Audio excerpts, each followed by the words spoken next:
মধ্যপ্রাচ্যের যুদ্ধ নিয়ে সাহসী ভবিষ্যৎবাণী করা সেই ভাইরাল চীনা অধ্যাপক আবারও আলোচনায় এসেছে। টার কার্লসনের সাম্প্রতিক পডকাস্টে অধ্যাপক জিয়াং পরামর্শ দিয়েছে যে আমেরিকা হয়তো আবারও সেই একই ভুল পদক্ষেপ নিতে যাচ্ছে এবং তার কাছে একটি বিকল্প আছে। তিনি যুক্তি দিয়েছে যে মধ্যপ্রাচ্যের যুদ্ধ, রাশিয়া ইউক্রেন সংঘাত এবং মার্কিন চীন উত্তেজনা কোনো বিচ্ছিন্ন ঘটনা নয়, এগুলো পরস্পরের সাথে সংযুক্ত।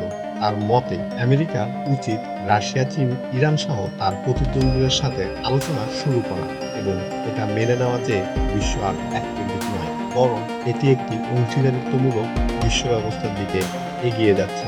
সহজ কথায় আমেরিকার উচিত আধিপত্যের জায়গা থেকে নয়, বরং অংশীদারিত্বের জায়গা থেকে কাজ করা। তিনি আরও দাবি করেন যে কিছু দেশ আসলে দীর্ঘস্থায়ী সংঘাত থেকে লাভবান হচ্ছে।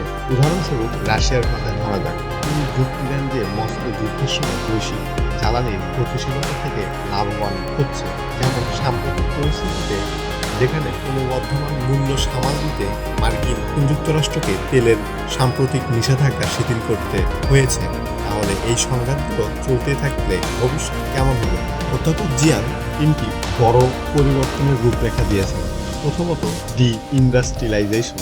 তিনি মনে করেন সস্তায় জ্বালানি আর কোনো নিশ্চয়তা নাও থাকতে পারে।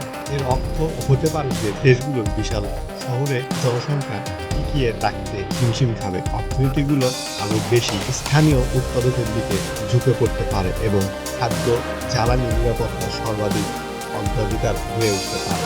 দ্বিতীয়ত, পুরো সামরিকরণ। কয়েক দশক ধরে বৈশ্বিক স্থিতিশীলতার মূলত মার্কিন সামরিক শক্তির উপর নির্ভরশীল ছিল, কিন্তু এখন তার মতে দেশগুলো সুরক্ষার জন্য আমেরিকার উপর নির্ভর করা বন্ধ করে দিতে পারে। যেমন জাপান এবং বেশ কয়েকটি ইউরোপীয় রাষ্ট্রের মতো দেশগুলো তাদের নিজস্ব সামরিক শক্তি বৃদ্ধি শুরু করতে পারে।